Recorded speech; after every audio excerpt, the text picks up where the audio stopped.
Please rise, if you wish, for the invocation and the pledge.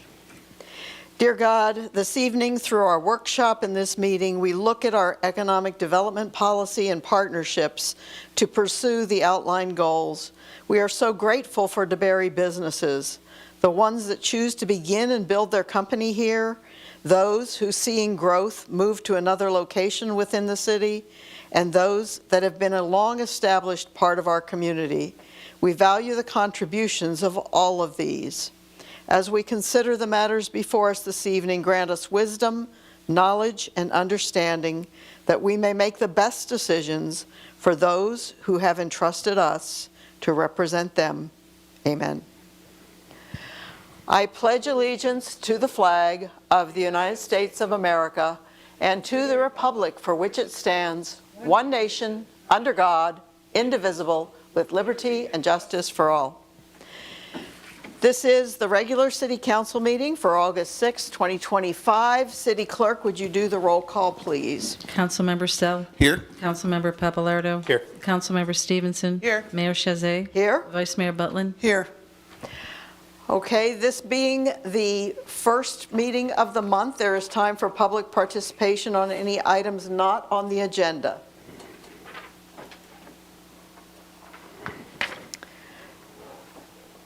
Adam Macker? Okay. Mm-hmm. Thank you. What I would like to... State your name and address for the record, please. Adam Macker, 313 Dirksen Drive in DeBerry. Mm-hmm. And I would like to get on, my goal is to get onto the agenda the removal of the Volusia County Sheriff's Department from our beautiful city, because they are corrupt beyond belief, and it's disgusting, and it's hurting every citizen in this city. And let me give you a little background. August 27, 2018, my then 21-year-old girlfriend allegedly blew her brains out with my pistol a quarter mile from my home, which I was never able to get the alleged murder weapon back. And there was many other inconsistencies along with the death. But that was the beginning of a long line of betrayal and corruption. This was all before I was a falsely convicted felon. And on October 13, 2021, I was attacked and assaulted by a group of Volusia County police officers after my license became suspended because of a fraud scandal that I'm currently suing the sheriff of Volusia County. I deposed him, and Sergeant Jason Stickles, which I'm sure most of you probably know, who purchased $1.5 million worth of properties, what appears to be in cash, and then lied under it while under oath. And he's right here in DeBerry. Like, how is that serving the citizens to have a police sergeant that is not only purchasing all these properties, but then lying about it under oath? Obviously, there's foul play involved. You know, and what brings me here today really is my father, Richard Macker, inherited about approximately, because I'd say approximately $30 million in real estate in 2015, and went on a narcissistic tirade and used the Volusia County Police Department to try to make my life a living hell and try to have me killed. I was poisoned multiple times. Before I realized what was going on, I took multiple trips to the Fish Memorial over here on my deathbed, not realizing it was my own father poisoning me. During that time, I was trying to make reports to the Volusia County, right here in DeBerry. I was trying to make a report, but nobody would hear me. I submitted 8 complaints to Internal Affairs. They didn't want to hear me, which is why I'm suing Chitwood. And I feel it, I think I read, I don't know if it's Pearson or Lake Helen, but one of the two cities is trying to eradicate the Volusia County Sheriff's Office from their city. And living in DeBerry and caring about the city, I want to see the same thing happen. And that's my goal here today, is to get them out of our damn city because they're corrupt as all get out. And my case, I filed a federal lawsuit in October 11th, 2023. My case was dismissed from district court for federal proceedings just about a month ago. I'm now in the appellate process, and I'm taking this all the way to the Supreme Court if necessary, because Volusia County and the police department especially is implicated on financial crimes that are facilitated through the clerk's office, which can all be viewed. And everybody here today, all of y'all, forget these people because they're corrupt. You might be too. Okay, your time is Sir, up. What? Your time is up. Thank you very much. I thought I have 3 minutes. That's it. You did. You're well over. I gave you a lot of grace. Well, I will be back. Bet your Okay. ass on that. Okay, thank you. The next item on the agenda is the approval of minutes. We have minutes from the City Council workshop, July 2, 2025, and the City Council meeting, July 2, 2025. I'll make a motion to approve the two council meetings, July 2nd, 2025 workshop, and the meeting on July 2nd, 2025. Second. Vice Mayor Butlin? Yes. Councilmember Stevenson? Yes. Councilmember Pavalardo? Yes. Councilmember Sell? Yes. And I am a yes. Are there any additions, deletions, or amendments to the agenda?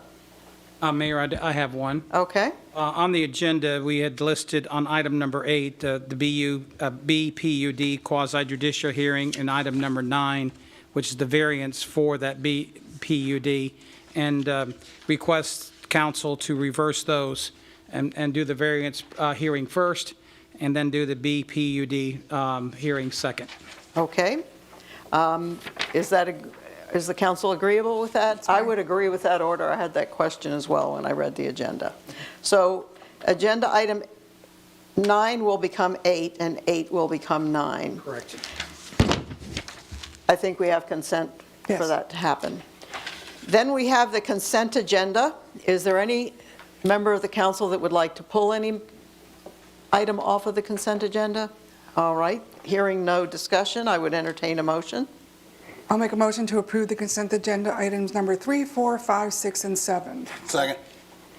Okay, Vice Mayor Butlin? Yes. Councilmember Sell? Yes. Councilmember Papalardo? Yes. Councilmember Stevenson? Yes. And I am a yes. I'm going to take a break here. I think this was something I planned to do before we did the consent agenda. I believe the city manager would like to introduce a new member of staff. So, city manager? Yes, Jacob Smith, come on up. Jacob is, I think, on day 7 or 8 with us. Jacob comes from, he's just a little overview. He's got about 11 years with assistant manager out in Utah. He came to Florida and got the city manager job in Apopka, and unfortunately, politics got in the way, and we are benefiting from his service and coming to Florida. So I'd like to introduce you to Jacob Smith. Jacob, you got any few words on your observations with the... Well, since you mentioned that other city, Yep. I tell you, it's nice to be able to come here to the city of DeBerry, which is the polar opposite of where I was working. So I tell you, it's run well, and from all that I've seen so far, the meetings I've looked at in the past, it's done professionally as well. I'm looking forward to working here, and I appreciate you guys taking me on. Well, thank you. I did want to mention that we do not have a strong mayor here, Well, which may mean that government. Okay. as a form of government, we do not have a strong mayor. For those in the audience, our form is an executive and a council that oversees the executive, whereas in some cities like Apopka, the mayor behaves more like the mayor of Orlando does, a much more active role in the operations of the city. We, in fact, including myself as mayor, are barred from directing any staff by our charter. It's a different form of government.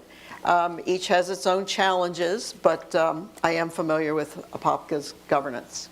So, welcome. Hey, Welcome. thank you. Appreciate it. Any questions y'all might have? Anyone want to say anything?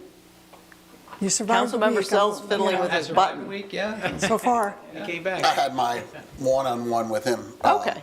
this week, so. yeah. Perfect. I shook him down. All right, sounds good. Thank you so much for Thank you. joining us. Welcome.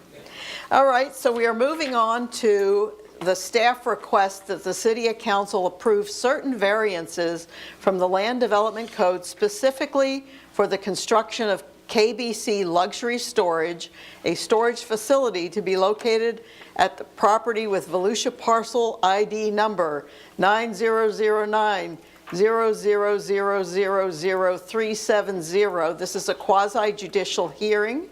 So I want to go over the quasi-judicial process, which is required by our Resolution 1521. The first part of a quasi-judicial meaning it's sort of like a court hearing, is that we will swear in witnesses, and that will be done by the city clerk. Anyone who may speak to the item will be sworn in by standing up, and she will ask everyone who is standing to swear that they will tell the truth. Then after that, that does not include lawyers. A lawyer is always deemed to be sworn in. Then we will have disclosure of any ex parte communications by the city council. Did any member of the council have independent discussions with the applicant? And the polling for that will be done by the city clerk. After that, there will be a presentation of the proposal by city staff. It is limited to 10 minutes or less. Following that, the applicant may speak for up to 15 minutes. If any portion of the 15 minutes is not used, it may be reserved for rebuttal. Then we will have public participation comments at 3 minutes each, groups 6 minutes, and the city strongly recommends a spokesperson for a group.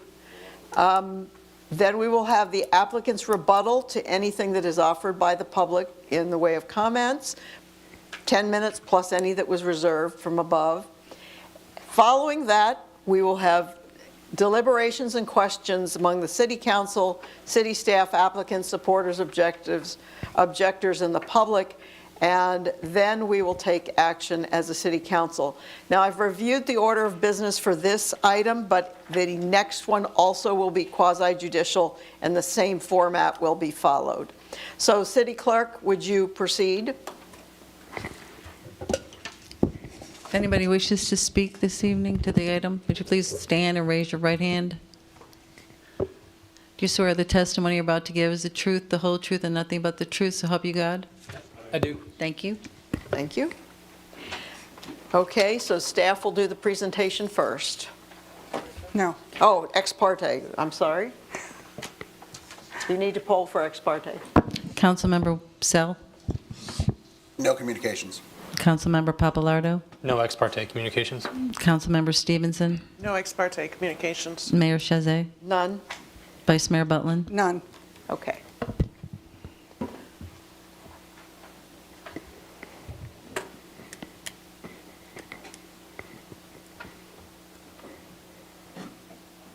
Thank you, Eric. Stephen Bapp, Growth Management Director, City of DeBary. I will give staff testimony. This is for KBC Luxury Storage, a variance request. The applicant, KBC Development, is requesting variances from multiple provisions of our Land Development Code to enable the applicant to obtain a development order for the KBC Luxury Storage, a storage facility which will include storage units accessible to vehicles.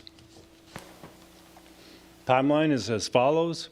Beginning last August, the applicant submitted a final site plan. The Development Review Committee reviewed it and saw inconsistencies with the provisions of the LDC.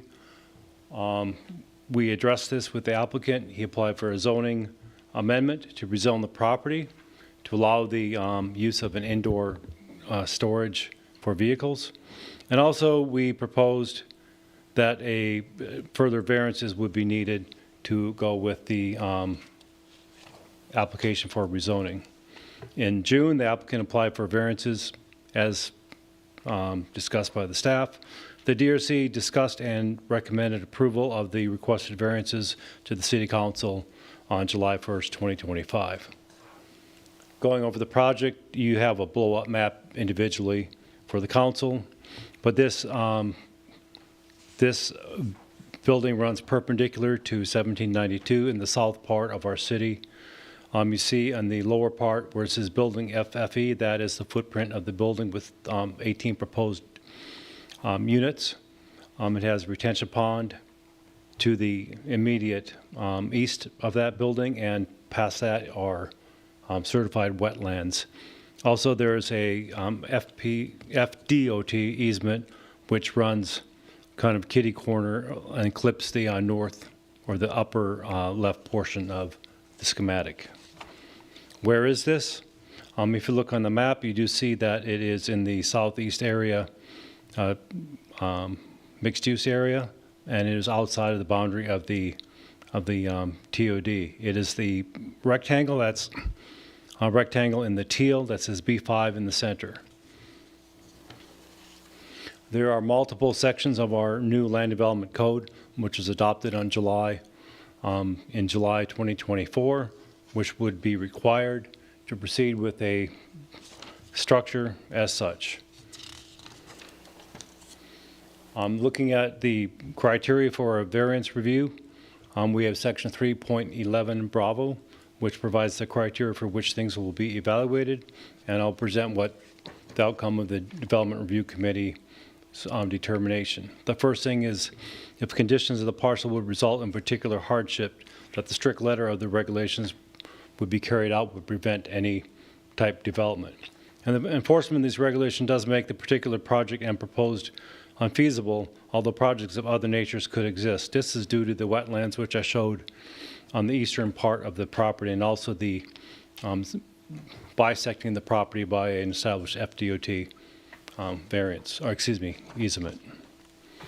Also, we look at the conditions upon which the variance are built on unique things to the parcel and are not applicable generally to other properties. And we do find this property unique as in the last criteria, with the existence of the FDOT drainage easement and the wetlands on the property, which make it unique to other properties that have been developed in the area. The plight of the landowner is due to the unique circumstances and not result of his or her action. No, the property owner did not create or enact the FDOT easement nor create the wetlands, which provide to have a unique condition to the property, restricting the development of this parcel. And the variance, if granted, will be the minimum variance to accomplish the objectives. It will not alter the essential character of the area. And we find that the applicant has met the minimum variance necessary for the project. However, staff recommends restrictions on 2 of the requested variances. One is to the section 6.46 to limit the servicing and repair of motor vehicles to be restricted to personally owned recreational motor vehicles which are stored at the unit.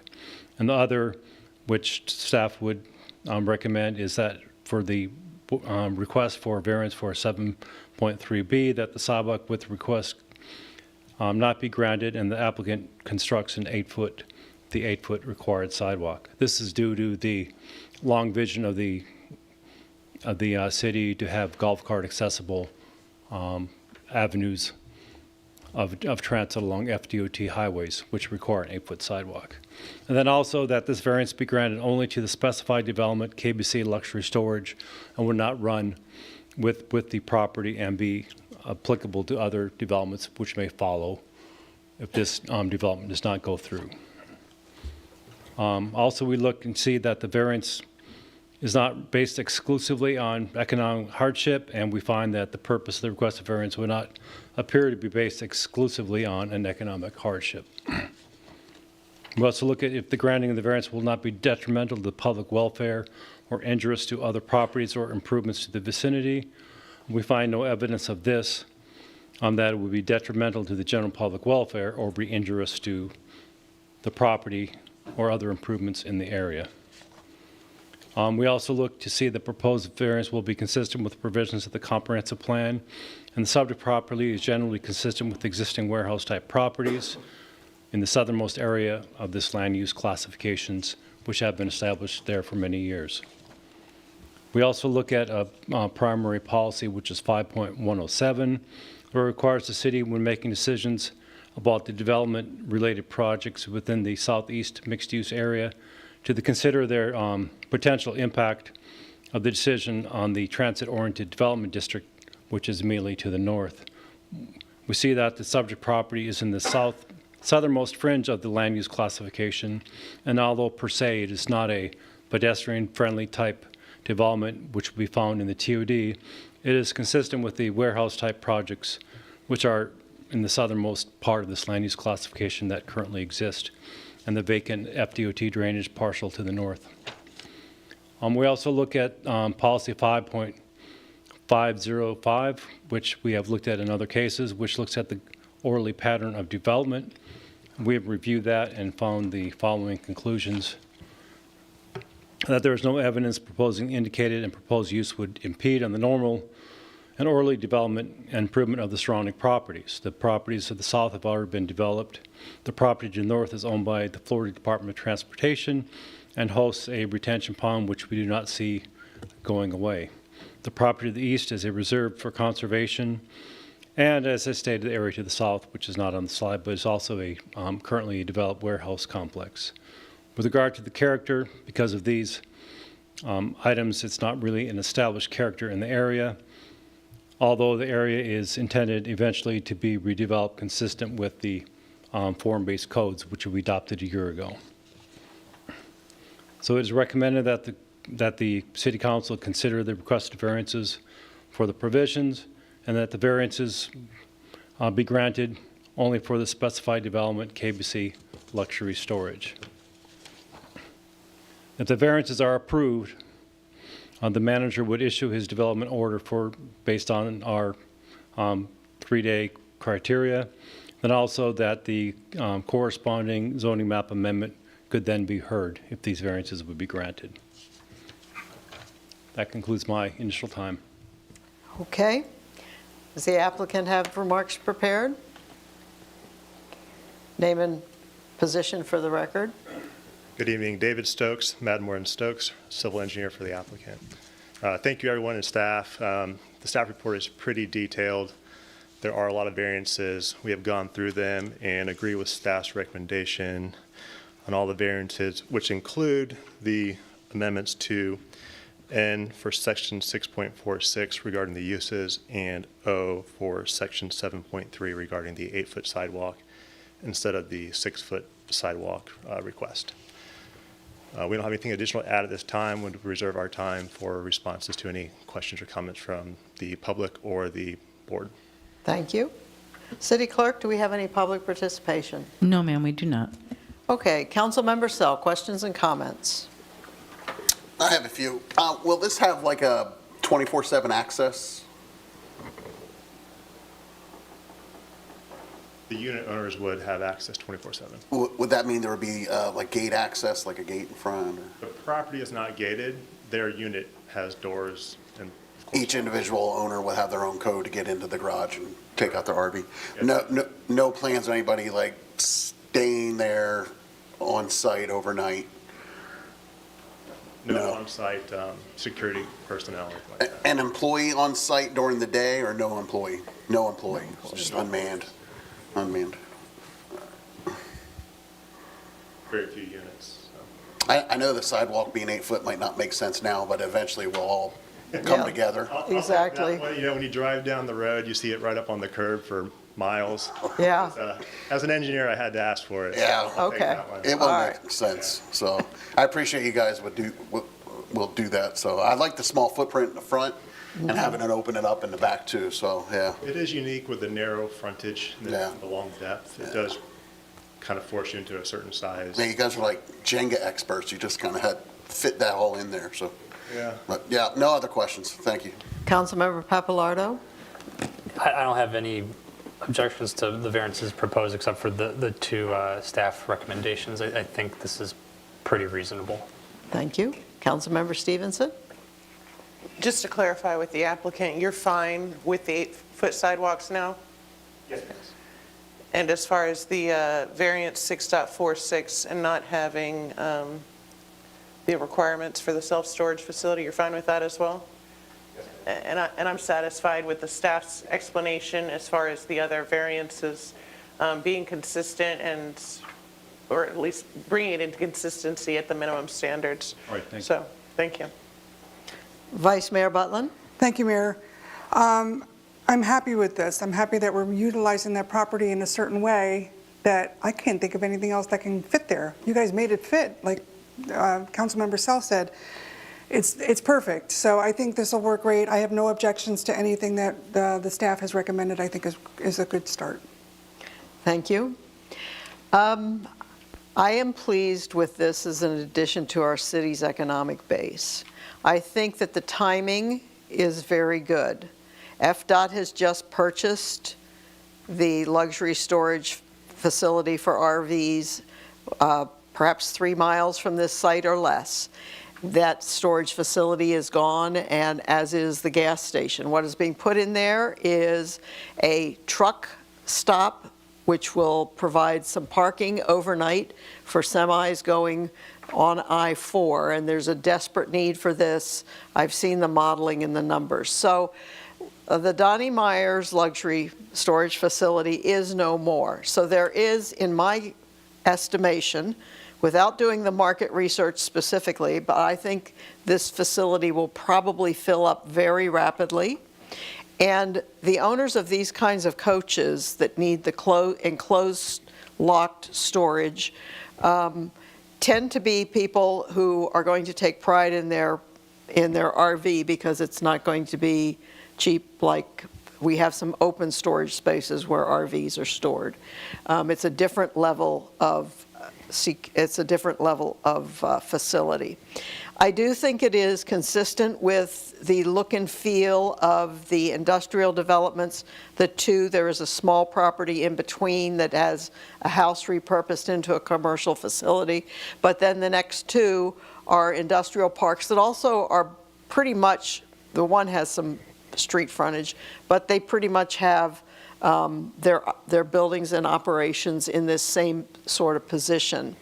I do appreciate the unique nature of the parcel and understand that the variances reflect the uniqueness of the parcel, not anything that the owner has done to try to ask us to waive things so they can have a better business at the expense of DeBerry's will for developments. I do think that the three things that I heard staff say, and which I understand the applicant is now willing to agree to, are important and should be carved out in any motion to support the variances. That would be the 8-foot sidewalk, which has been discussed by others, and the fact that there would be no repair and servicing of these vehicles except by owners within their own space. I think when you rent the facility and you have an expensive motor coach in there, you ought to be able to service your coach or repair it at your leisure on your time. But I would not want it to be a service facility where there were service bays, and that's not what we have here. But third to me is just as important, and this has sort of been missed in some of the earlier comments. It is important to me that this list of variances are codified only for DeBerry KBC luxury storage development as disclosed and presented to us this evening. That this not be entitled to the property itself, so that another applicant doing something that we might not find is consistent with our vision for the city would claim these variances. So that one, I want to make sure that that one is in on any motion that would support the variances. And that would be the end of my comments. So if there's no further discussion, I would entertain a motion.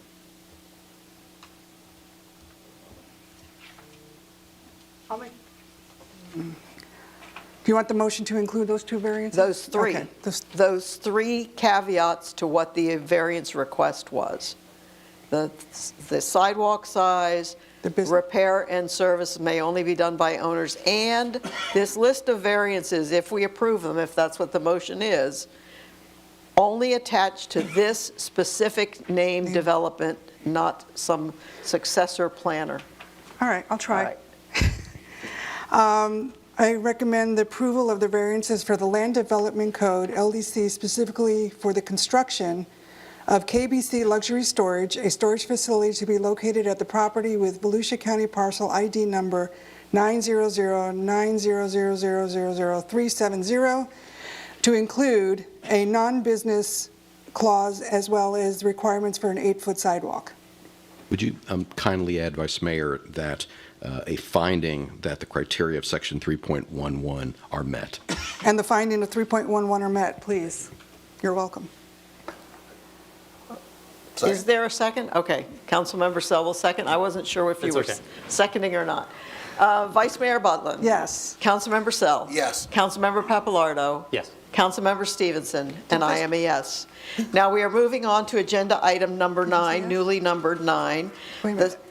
Yes? I don't think she, I had a question, Oh. actually. I didn't say yes. Oh, I'm sorry, okay. I just wanted to make sure that the motion included that this was specifically for KBC. it's in the, that was in Yes. the, that was in the actual, Okay. The recommendation. it's in the first section Okay. of the Then I'm reason. a yes. Yes, Okay. okay, thank you very much. Clarification. I didn't see I that looked that was over a and saw her question. face, I'm like, wait a minute, All something right, went wrong. yeah. No, we don't want, we do want your vote on it. So this is also a quasi-judicial hearing, the agenda item number 9. It's the staff request for the city council approve the first reading of ordinance number 05-2025, amending the zoning map to rezone the property with Volusia County parcel number 9009-000-00370 from heavy commercial B5 to business planned unit development BPUD, and adopt a development agreement and master plan development for the KBC luxury storage BPUD. All of the procedures will be the same as they were for the last hearing. I'm going to have the city attorney read ordinance number 05-2025, and then we will have the city clerk swear in anyone who anticipates speaking, and also poll the council for any ex parte communications before we go to staff presentation. Thank you, Mayor. An ordinance of the City Council of the City of DeBary, Florida, approving a request to change the zoning classification of approximately 4.06 plus minus acres of land located adjacent to and east of U.S. Highway 1792, south of Fort Florida Road, and north of the intersection of Barwick Road and U.S. Highway 1792, having a Volusia County tax parcel identification number 9009-000000370 from B5 heavy commercial zoning classification to KBC luxury storage BPUD business plan unit development zoning classification, providing for a development agreement, providing for severability, conflicts, and an effective date. Thank you. City clerk? Again, if anybody is going to speak on this item, please arise and raise your right hand. Do you swear the testimony you're about to give is the truth, the whole truth, and nothing but the truth, so help you God? I do. Thank you. And then poll the council. Councilmember Sell? No communications at all. Councilmember Papalardo? No ex parte communication. Councilmember Stevenson? No ex parte communications. Mayor Chazet? None.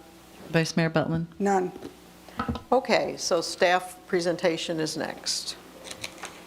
All right, excuse me, Stephen Babb, Growth Management Director. I will now present ordinance 5-2025. The applicant, KBC Development, is requesting a zoning map amendment to rezone the property with the Volusia County ID 9009-00000370 from B5 to BPUD, and adopt the master development agreement and the master development plan for the KBC luxury storage BPUD. Going over the timeline, Going over the timeline is very similar to the last case you saw. In August of 28th, we had a applicant submitted for the final site plan. Upon a review, we determined that the type of use was not articulated in the LUC, and the use would need to be developed through a BPUD. In April of this year, the applicant applied for a zoning map amendment, and also we moved forward with the proposed rezoning with the DRC's approval on 20 May 2025. To support this, the applicant also applied for variances from the LDC, which were just approved. And on 7/1/2025, we discussed and recommended approval to the requested variances to the City Council, and thus we were able to move this application forward. Of note also, the applicant has complied with the requirement for a community meeting, which he sent out the proper notifications to surrounding property owners, to which no attendees did attend, but the applicant was there with city staff, waited for 30 minutes, and no attendees arrived. A review again of the project. You saw this on the last presentation. It abuts 1792 in a perpendicular matter. The length of the building is perpendicular to 1792. It has a required dry retention pond, which supports the property, and also has a large portion of natural conservation type, or wetland type areas. Again, it is located in the south quadrant of our city, kind of northeast of the FPL plant. It is the rectangle property you see that says B5 in the center of the screen that is outlined in teal as shown in the previous screen. Although it is part of the southeast mixed-use area, it is not part of the transit-oriented design overlay. What this ordinance will do, it's an ordinance which would require 2 readings. It would rezone the subject property from a straight B5 zoning to its own BPUD. The only permitted use that is brought forward by the applicant is for an indoor public storage facility where vehicle, boats, and recreational vehicles and other personal property may be stored in a controlled environment. The development standard, staff does not see anything that jumps out for development standard. Pretty good setbacks, pretty good lot coverage, maximum building height of 45 feet to support taller vehicles, and it has a good impervious to pervious ratio, which is indicated in the chart. Very consistent with other uses of this type. On the proposed zoning map amendment, in addition to the development standard, the proposed DA and PUD would utilize certain variances from the LDC, which have been approved by council today. And you've already seen that case. We look at section 3.8 Bravo, which provides criteria against which the zoning map amendments must be reviewed. We checked the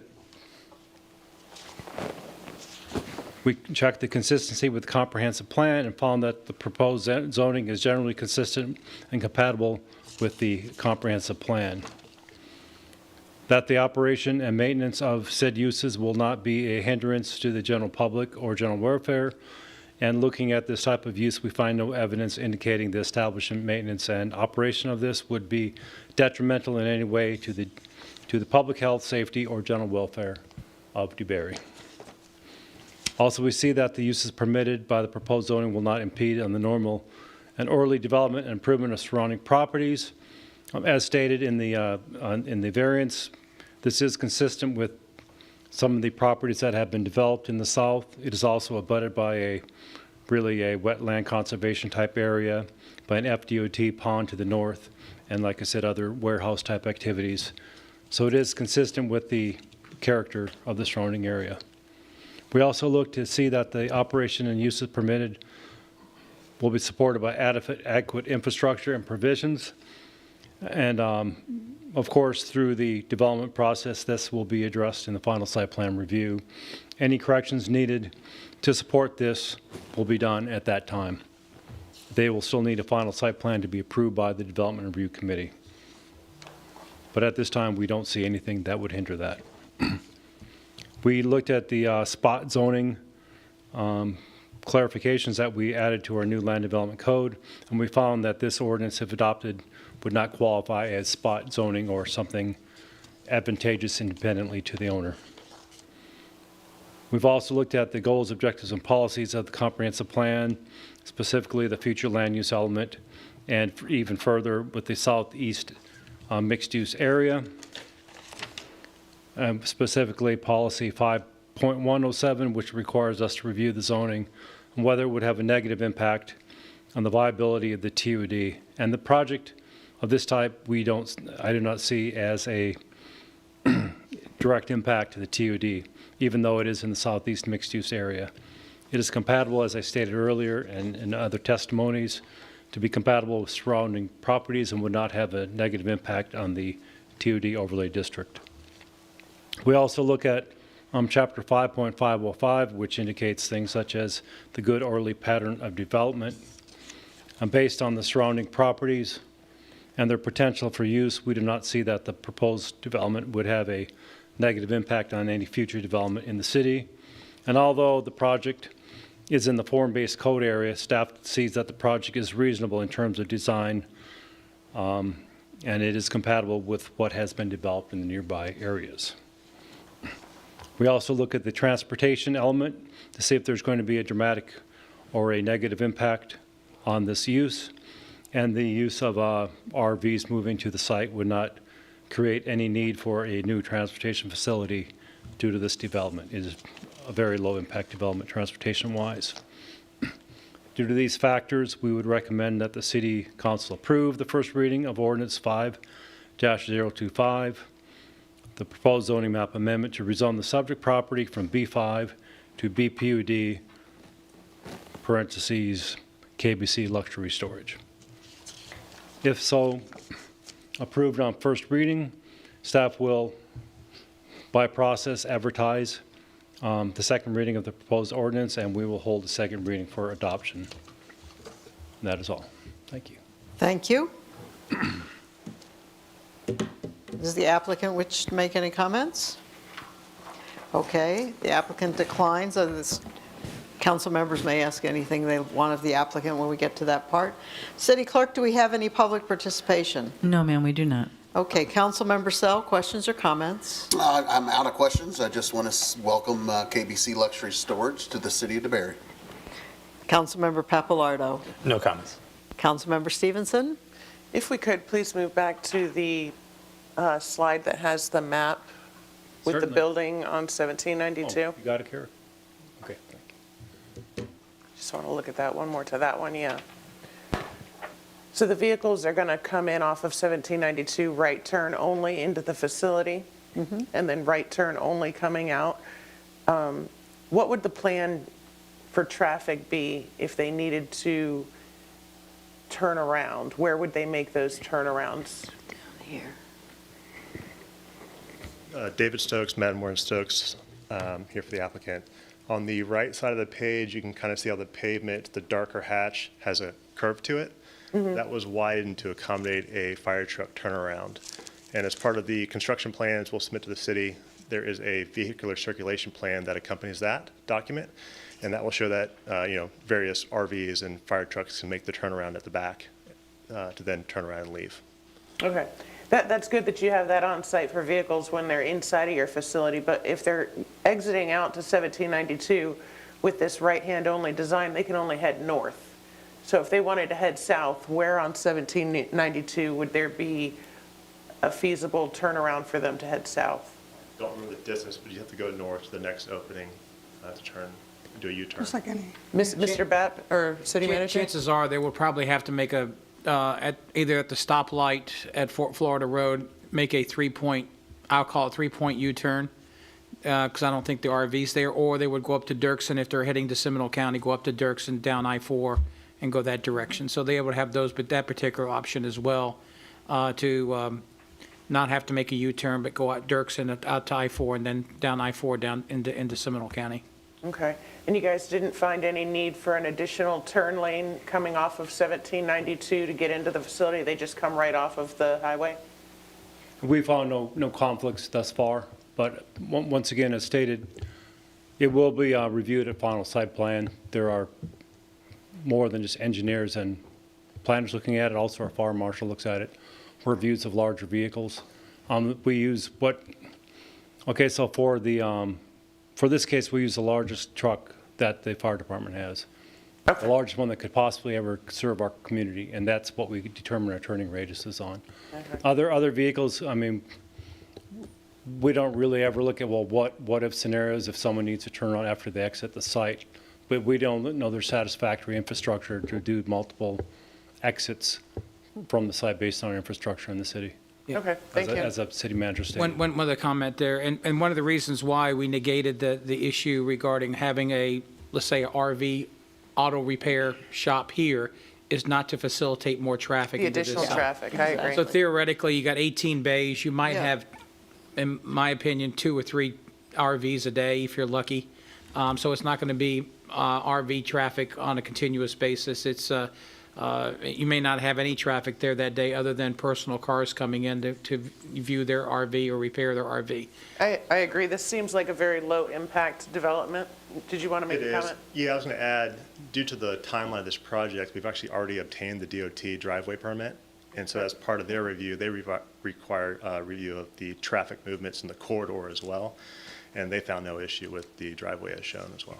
Excellent. That was my main concern, being such large vehicles and us not having that precedence on 1792 before that those would be addressed. So thank you. That's all my questions. Vice Mayor Butlin? I have no additional comments on this item. Yeah. No, I think this is incredibly low impact. There was a time when my husband and I owned a Class A RV, and we had it in a gated storage facility. And the amount of time that we would have added to traffic was, we'd go in if we were getting ready to leave on a trip, and we would come back, and then it may be a very long time before we come back. You don't tend to visit your vehicles over and over and over again unless you have a problem with something that you're fixing. And 18 is a really low number. So this entrance and exit is something that we would have found very comfortable, and the turnaround at the back, in our packet, there was a description of how that would be utilized. So I think that I am comfortable with the BPUD request, so I have no further questions. Is there a motion? I'll make a motion to approve the first reading of ordinance 05-2025, the proposed zoning map amendment to rezone the property with Volusia County parcel ID number 90090000370 from B5 to BPUD KBC Luxury Storage. May I ask for in the motion, a finding of consistency with the comprehensive plan and the land development code as well? To make sure that this is in consistent with the comprehensive plan. I'll second. Councilmember Sell? Yes. Vice Mayor Butlin? Yes. Councilmember Papalardo? Yes.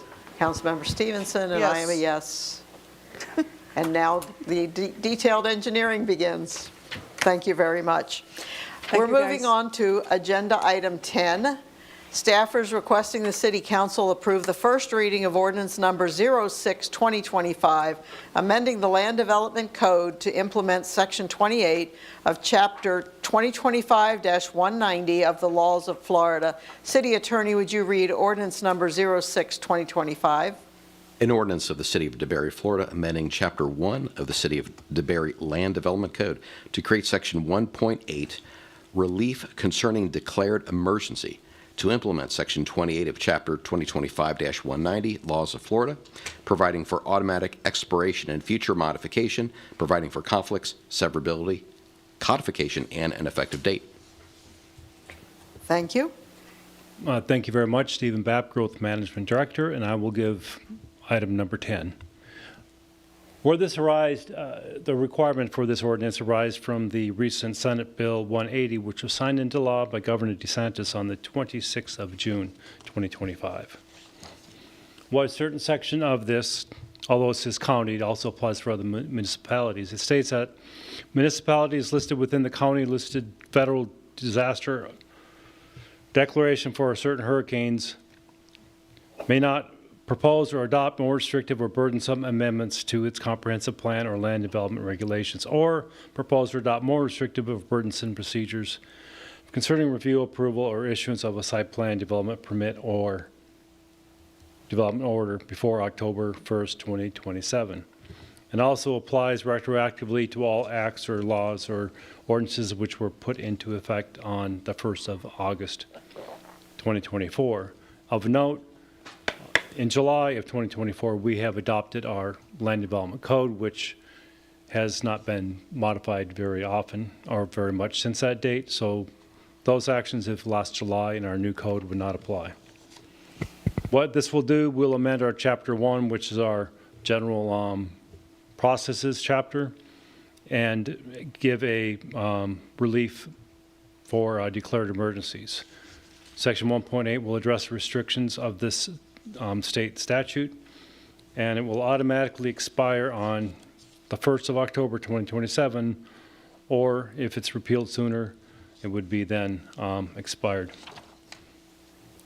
If Chapter 2025-190 is substantially amended after the proposed ordinance is adopted, the city manager may freeze R Section 1.8 until subsequent amendment is adopted. And also, if Chapter 2025-190 is declared invalid or unconstitutional, the city manager will use the same process to freeze the usage of the section. Section 1.8 will provide for a process for release for applicants of development orders who believe the city-initiated amendments to the LDC or comprehensive plan, which occurred after 8/1/2024, are more restrictive and burdensome than existed before 8/1/2024. The applicant may apply to have a previous version of LDC comprehensive plan applied to his or her application.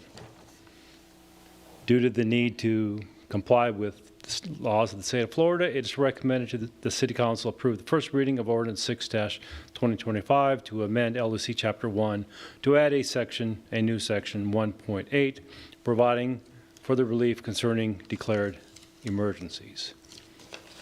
If so adopted, or approved on first reading, the staff will advertise the second reading of the proposed ordinance in the Orlando Sentinel, and the City Council will have an adoption hearing called the second reading. Thank you. Thank you, City Clerk. Do we have any public participation? No, ma'am, we do not. Councilmember Sell, questions or comments? No questions. Councilmember Papalardo. No questions. Councilmember Stevenson. No questions, thank you. Vice Mayor Butland. I have nothing, thank you. I have nothing as well. We comply with the law. If there's no further discussion, I'll make a motion to approve ordinance 06-2025, the proposed amendment to the LDC to create section 1.8 to provide for relief concerning declared emergencies. Second. Councilmember Stevenson. Yes. Councilmember Papalardo. Yes. Councilmember Sell. Yes. Vice Mayor Butland. Yes. And I am a yes. So we're moving on to new business. Agenda item number 11. The staff is requesting the City Council approve resolution number 2025-17, designating the city manager as the administrative official authorized to approve subdivision plats and replats. City Attorney, would you read resolution number 2025-17? Yes, resolution number 2517, a resolution of the City of DeBary, Florida, designating the city manager as the administrative official authorized to approve plats and replats pursuant to Section 177.071 Florida statutes, providing for conflict, severability, and an effective date. Thank you. City Manager? I'll take this one, yes. Okay. Pursuant to Chapter 3, Article 5, Section 3.1 of the Land Development Code provides for the city procedures and standards for final plats. And currently, the Land Development Code requires final plats to be approved by the City Council. Until recently, the Land Development Code Section 3.1 was consistent with Chapter 177 of the Florida statutes, which had required subdivision plats to be approved by the governing body since 1971. On June 20th, 2025, the governor signed into law Senate Bill 784 as Chapter 2025-164. And Section 1 of the Chapter 2025-164 amended Florida Statutes 177.071 to require the subdivision plats and replats to instead to be administratively approved. So in lieu of the governing body approving subdivision plats and replats, it must now designate an administrative authority to receive, review, and process them instead, and the governing body may do this by ordinance or resolution. This resolution here designates the city manager as the administrative authority for receiving, reviewing, and processing subdivision plats and replats. The city manager would authorize to approve the conditions and deny plats or replats submittals in accordance with Chapter 177.071 based upon the requirements of Florida Statutes 177.091. The city manager would also be authorized to delegate the review and processing duties to the appropriate staff within the Growth Management Department or any other relevant departments. So it is recommended that City Council approve Resolution 2025-17 to designate the city manager as the administrative official authorized to approve the subdivision plats and replats. Thank you. City Clerk, do we have any public participation? No, ma'am, we do not. Councilmember Sell, any questions or comments? No questions. Councilmember Papalardo. No question. Councilmember Stevenson.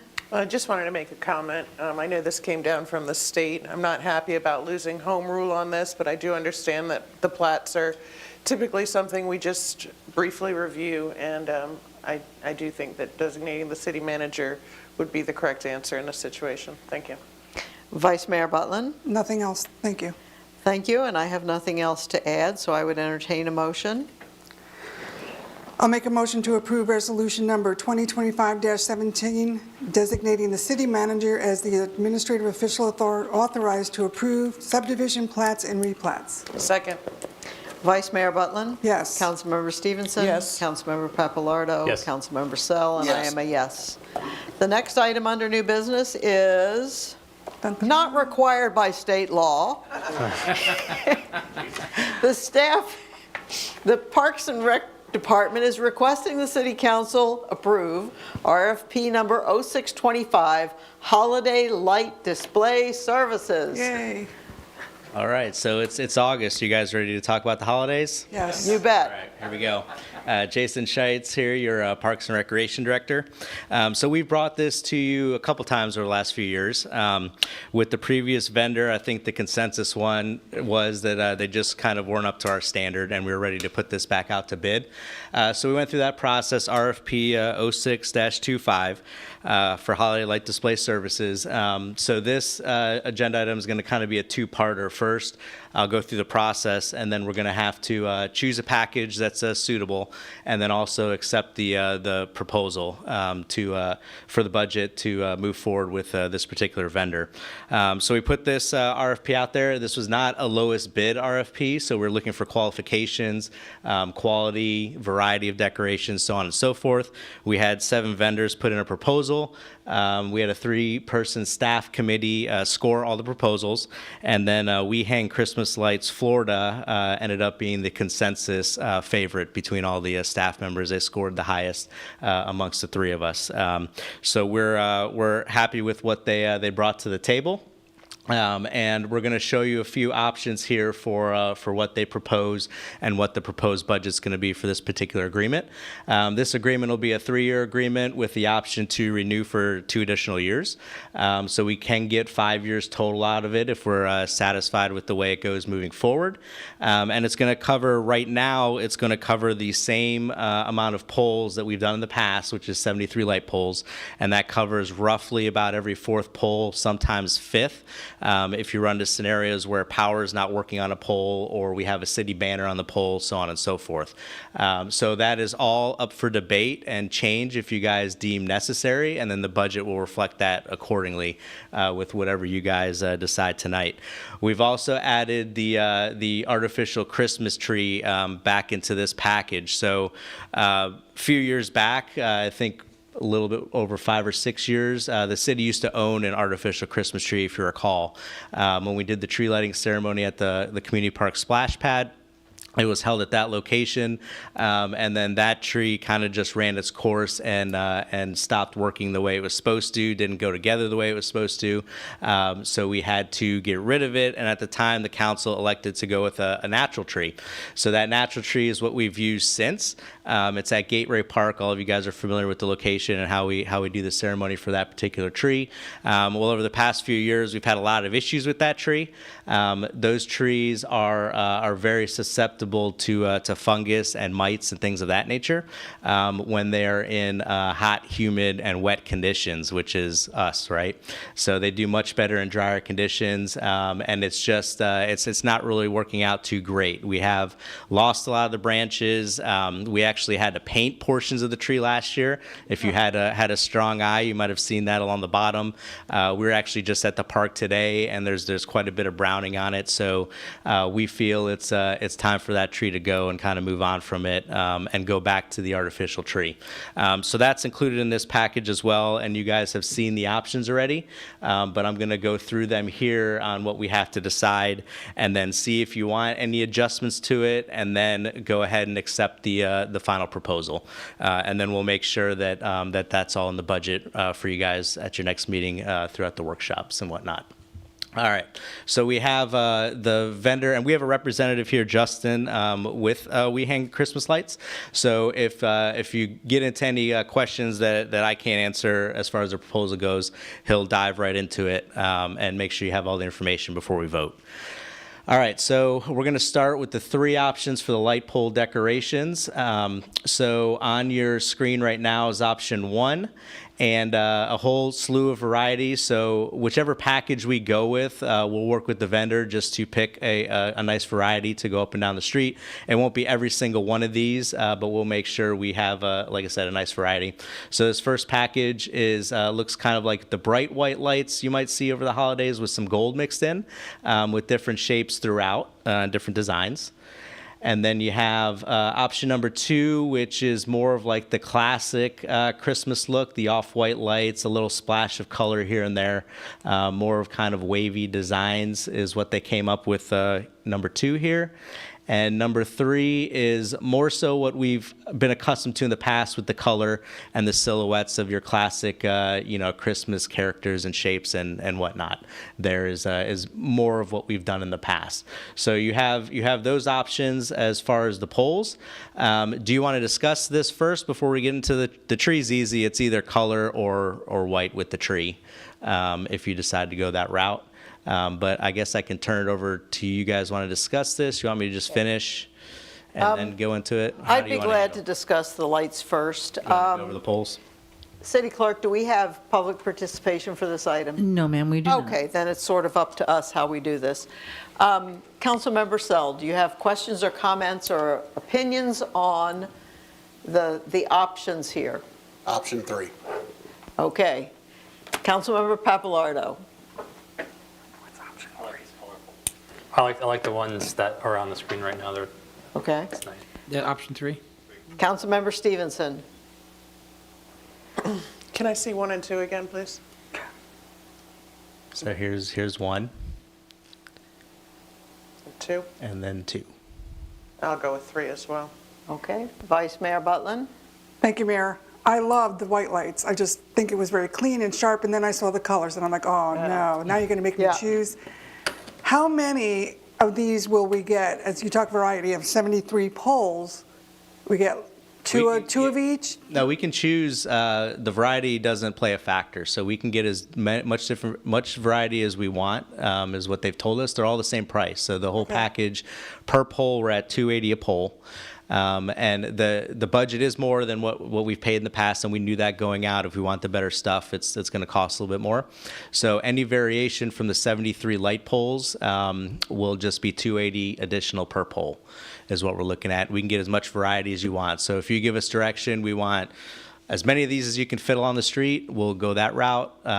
Normally in the past, it's been 5 or 6 different types that have just been kind of spread throughout. So. Well, I'm going to make a proposal because as much as I love this, at night it's beautiful. During the day it's not. Correct, yeah. And during the day when you drive by, you don't really see the beautiness of these things. I was wondering if we can get banners for the poles that we don't use lights on to do happy holidays and keep them up past New Year's or whatever, and rotate that around and change the city banners to a holiday banner. So you can at least see those during the day. Yeah, Carmen and I discussed that earlier today. So you guys are aware that the Sherry and her crew are purchasing the DeBerry banners. So we'll probably strategically place those if you want to go the holiday route. So they're easily just switched out. And then we put the light poles in a matter of like a lit pole, blank, banner, blank, light, so on and so forth. So it's consistent the whole way. But yeah, we can coordinate that. And the city would have to handle that portion as far as the banners go. What's that? Can you handle that portion? That's Public Works, yeah. So we'd work with Public Works on getting those up and down. And then the vendor would come in and handle just the light poles, because in our RFQ, when we put it out and how we've done it traditionally, they don't mess with the city banners. So if they see a pole with the city banner, that one's skipped, and they just move on. So we just have to make sure we place them on the right one, so when they come in, we have the nice consistent spread. Well, I like option 3, but I want to talk about the banners as well, because I think that's something to add for those. I don't go 1792 during the day as much. Yeah. I go down Fort Florida, High Banks, and I don't see anything in between. And when I do, it's, oh, is that supposed to be a candy cane, or what is that? Because it's not lit up. Yeah. So just to have something else during the day where it's visible. So that's all I have, Mayor. Okay. If I were picking this package for my personal house, I'd probably go with one or two. Right. But I think if we did one or two, we would get a hue and cry from our citizens. They're used to the package 3, the color, the holiday things that are easy to see, not the classy golden, white, and silver, which appeals to me personally if I were doing it at my house.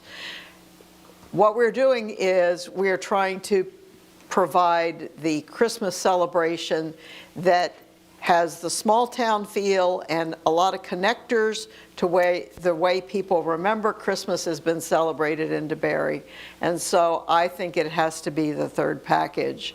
Now, whether we put up additional banners, some of this goes to budget. What did you put in your tentative budget that we covered under a tentative millage vote? Yeah, so tentatively, it's in there for 35 to 40 grand. Okay, is what and- the budget is. And the And then we estimate the banners, because we talked about that this morning too, around an additional 10,000.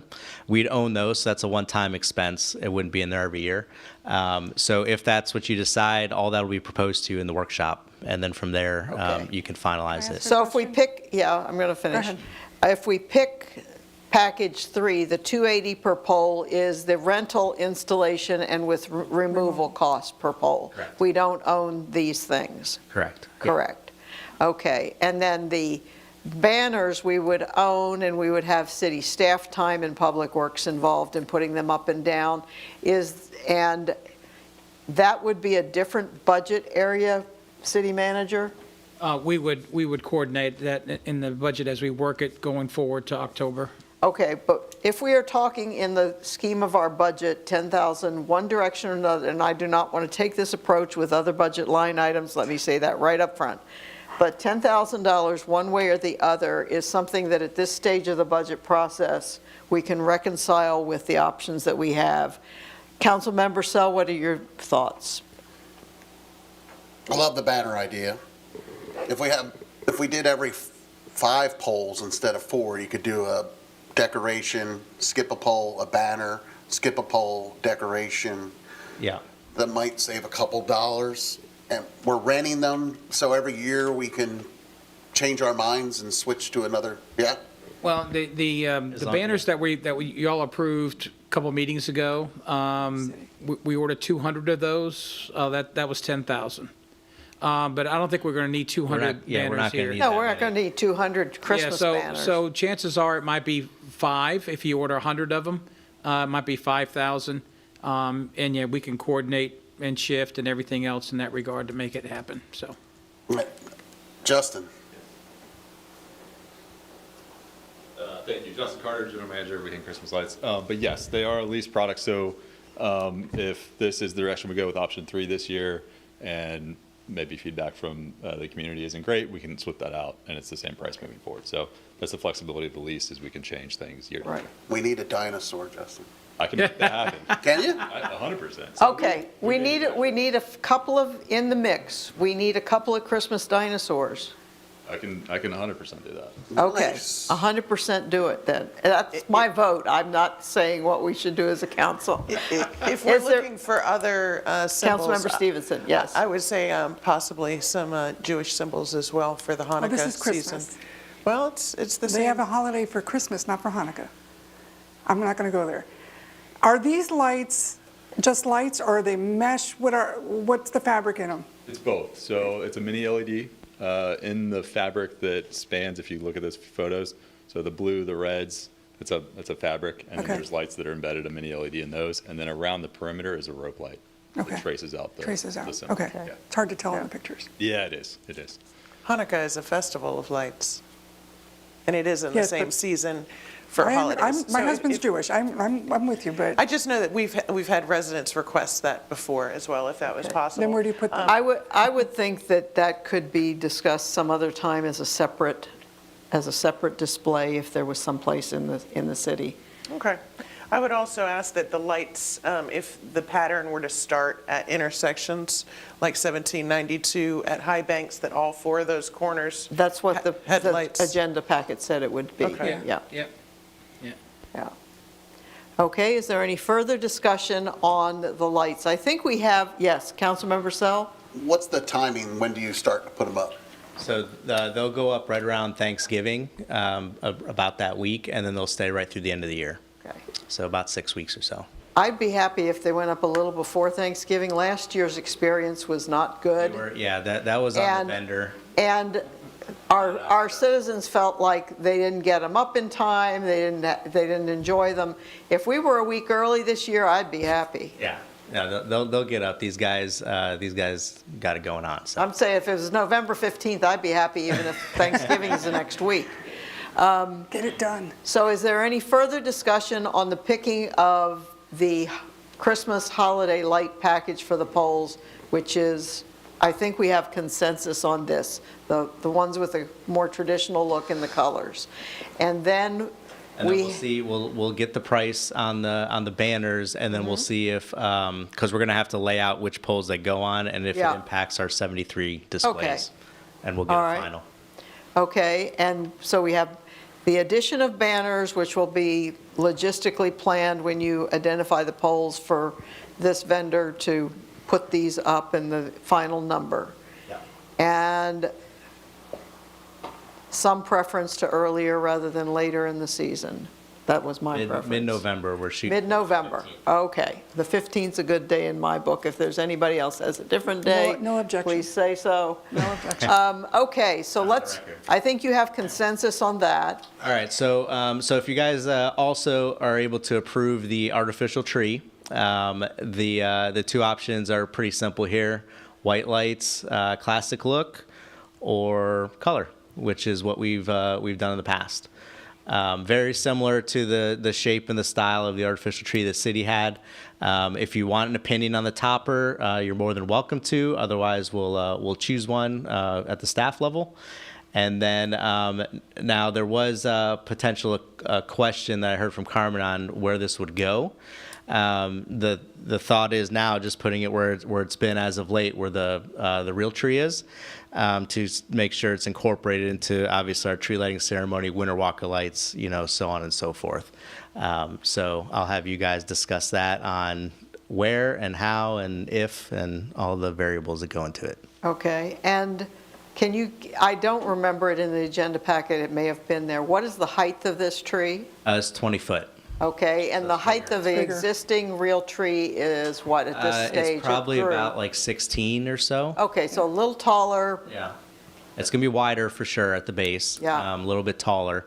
And it would fit in that area that the real tree is. We want to make sure it's visible to 1792. Correct. And then obviously at the park where all the events are. Right. So remember in the past, this tree was more centrally located at the community park, right there in the middle of town. But we don't do anything over there anymore other than put the lights up. So you guys kind of. Well, the problem was, for those watching, the problem was, as I recall, we didn't have parking Correct. for a lighting event, and we didn't have space. The park area behind the splash pad is not nearly as large as what we use now at Gateway when we have that day of festivities leading up to the tree lighting.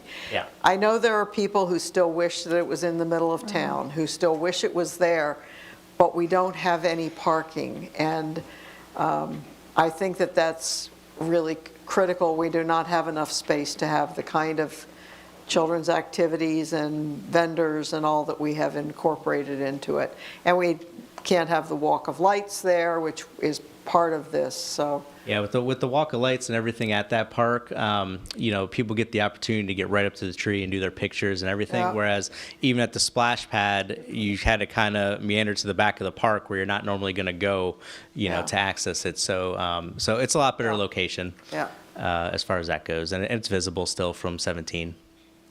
Okay. Councilmember Sell, opinions on colored or white lights? So 5 or 6 years ago, I was right where Jason was. Yeah. And I argued with the council, not argued, but Yes, you did. Yeah, I always are. And I wanted the real tree too. I know. But now we have real life Carmen experience told me with it. today that the real tree, it didn't outlast the fake one. How is that possible? Yeah. I think somebody who hated that tree poisoned it. I watched the Browning start a couple years ago, and I was disappointed, and I knew that it had to be spray painted because it was way too brown.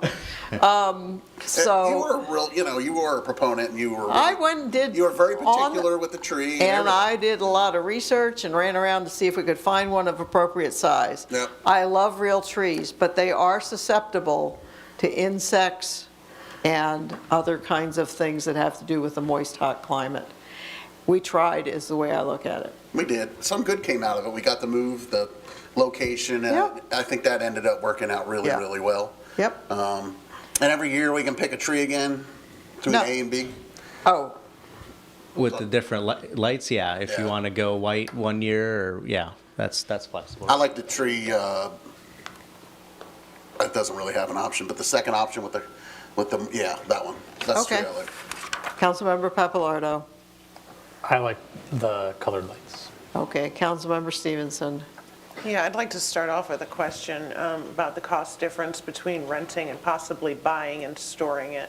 In the past, it's let's see, it was the one we had previously was over $20,000. I don't have the exact. That was a long time ago though, so it's going to be more than renting for the first couple years, kind of like it always is. Same thing with the street pole decorations. Like after a certain period of time, you're going to end up paying more renting it over the long run than purchasing it. But then you factor in all the other stuff with the staff time and the storage and the how long it's going to last and the maintenance once the lights and stuff go out. So there's a lot of variables. So if you want us to present those at the budget workshop, purchasing the tree versus renting, we can bring you the hard numbers and all those other factors considered if you'd rather make the decision then on the tree. If you are considering purchasing one, because it's going to be a bigger expense for sure this year, and then it pays itself later once we've had it for X amount of years. That seems appealing to me to buy it outright and save money over the long term. However, I know our budget is very tight this year. I did just want to throw that out there for discussion and possible consideration, and I like the colored one better. Vice Mayor Butland? Thank you, Mayor. I definitely like the color one. There's no ornaments that go on this, right? It's just the It's lights. got ornaments. Oh, those are built in? Yeah. Oh. Yeah, so the ornaments, those were lights. there's Okay. a couple different variations, but if you go with the color, we'll just get a variation of colored ornaments to ornament, match the right. lights like we have in the Good. past. Good. Yeah, you can go. We can customize the ornaments to match city colors, coordinate any theme, things like that. So another kind of perk to. Well, then my question is, if we went with the white one and did city colors on the ornaments, would that pop better? What would look? I personally like a white tree. It's just classic. Yeah. And then we can accompany themes with the ornaments and change those out even. Anybody change their mind down there?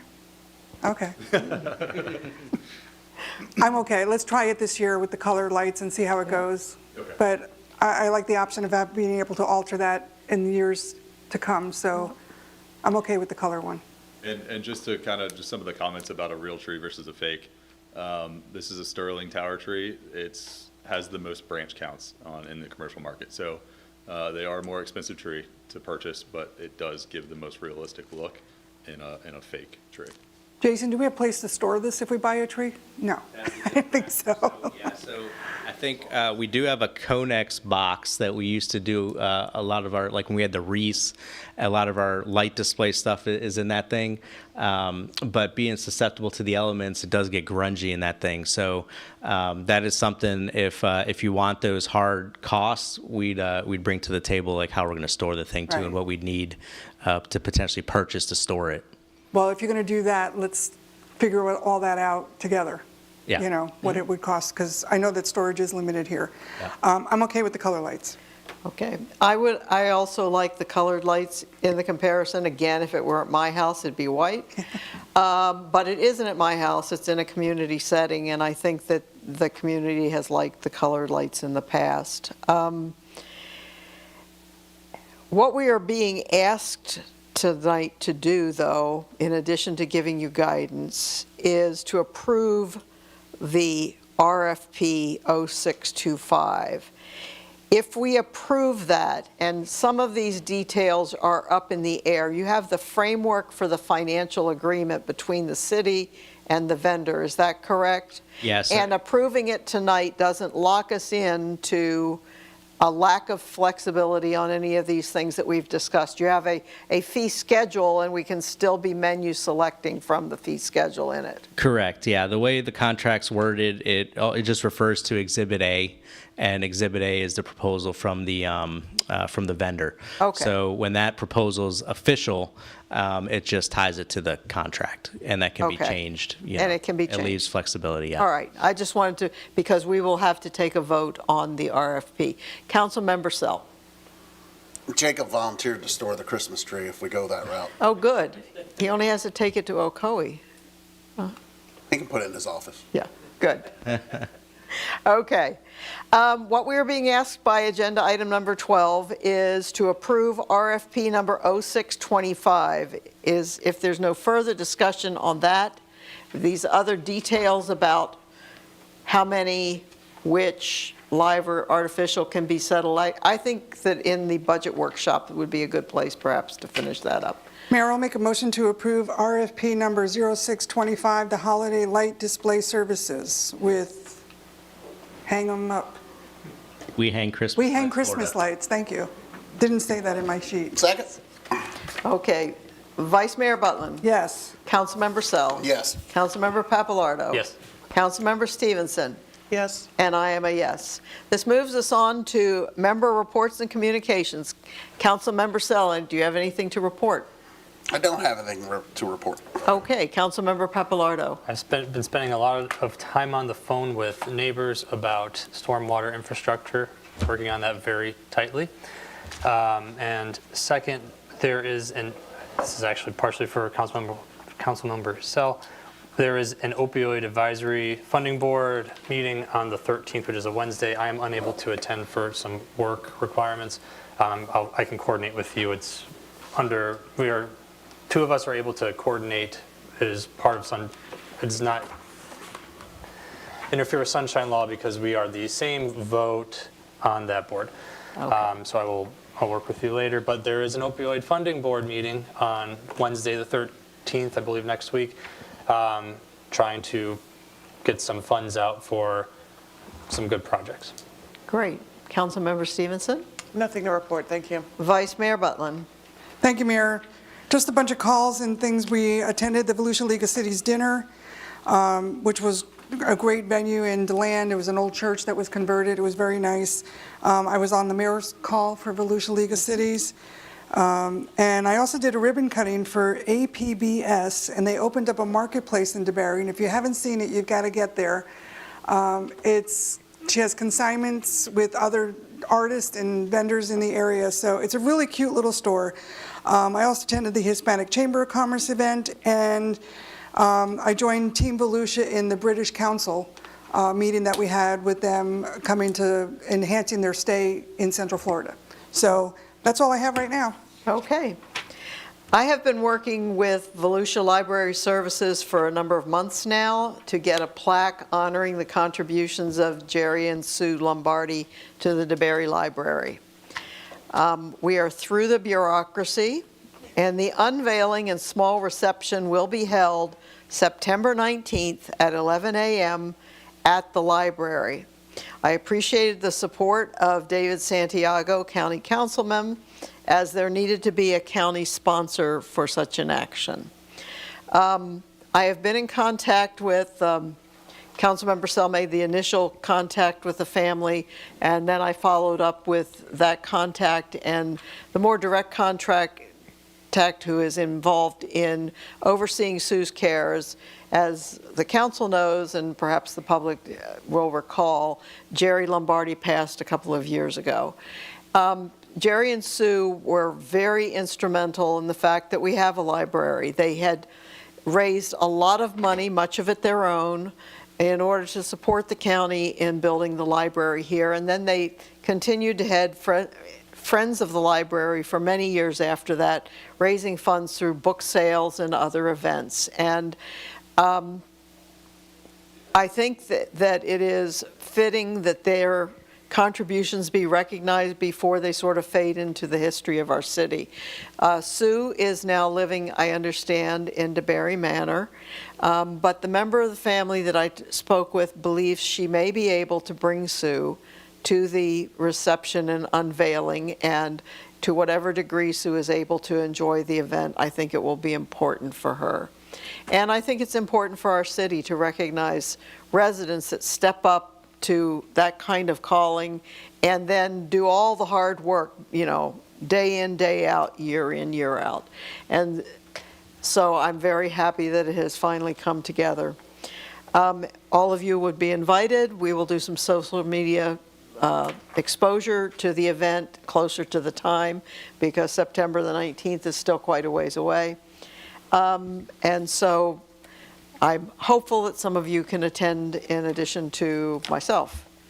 And I also attended the Hispanic Chamber of Central Florida's annual meeting and installation with the Vice Mayor. So, City Manager, anything to report?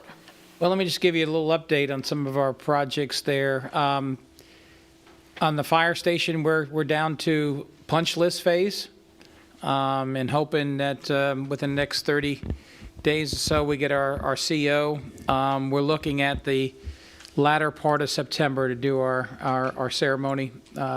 Just not on the 19th. Oh, yep, not on the 19th. And so probably the last week in September, so it'll be good. We're looking at, on Alexander Island, we're looking at bringing to the council the guaranteed maximum price contract in September. And that would put the groundbreaking somewhere in October, November. And so, which is the same time if we're very successful in this RFP for the bridge, to get started with the construction with the bridge in November of 2025. So all that will be kind of being done at exactly the same time, which works out pretty well. You might also do it all at once and get it over with, so to speak. And so, yes, that's where we're heading. That's the projects that we got going on. But just want to give you an update on those. It's been a long haul, and we're almost there. So. Okay. Great. City Attorney, do you have anything to report? Nothing to report. Thank you. Hearing no additional discussion, we stand adjourned.